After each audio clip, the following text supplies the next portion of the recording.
There are three knots that progressive rock never fully untangled, and they're all tied to one band that dared to ask what happens when you force medieval madrigals to shake hands with political manifestos and funk bass lines. Welcome to Music Storytime, where we gently kidnap your algorithm and introduce it to better taste in music. Enjoy the background music in the free usage playlist, you dirty scoundrels. Now continuing today's focus music band, Gentle Giant. This is the story hidden inside Gentle Giant. Three claim knots, a phrase that sounds like encrypted spy code, but actually unlocks the most bafflingly brilliant corner of 70s rock that you've probably been missing. Three Scottish brothers walked into a recording studio and decided that rock music had gotten too simple. Phil, Ray, and Derek Schulman didn't just want to play songs. They wanted to build musical puzzles that required a map, a compass, and possibly a degree in Renaissance literature to fully decode. While other bands were stretching songs to 20-minute epics, Gentle Giant were compressing symphonic complexity into 5-minute packages that hit like a snickerdoodle of sonic surprise, sweet, spicy, and completely unexpected. Their secret weapon was claiming territory that no one else wanted, the awkward middle ground between Baroque chamber music and hard rock aggression. Take Proclamation, a song that opens with what sounds like a political rally but slowly reveals itself as a masterclass in tyranny's psychological evolution. The lyrics shift from "I can" to "I will," with the subtle menace of a politician tightening their grip on power, all while the band performs time-signature gymnastics that would make a calculus textbook dizzy. It's the kind of track that makes you want to overthrow a government while simultaneously tapping your foot in 7/8 time.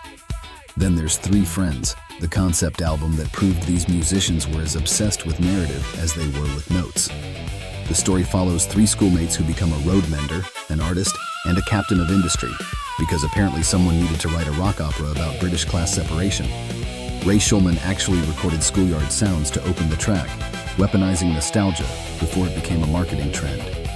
The bass line you hear is actually a secret code that reappears later on the album, played faster and quieter, because Gentle Giant loved hiding Easter eggs for listeners patient enough to find them.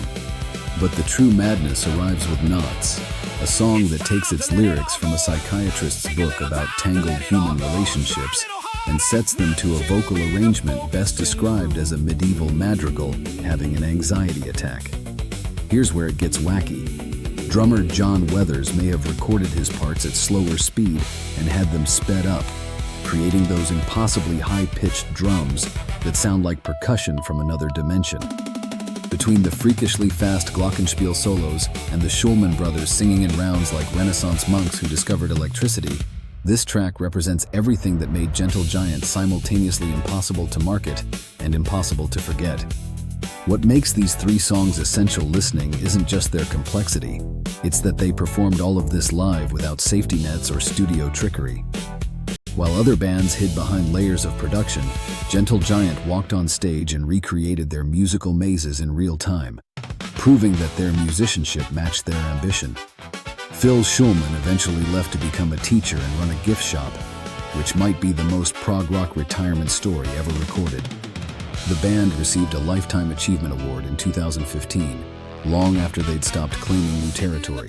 But those three knots remain tied for anyone brave enough to pull the strings.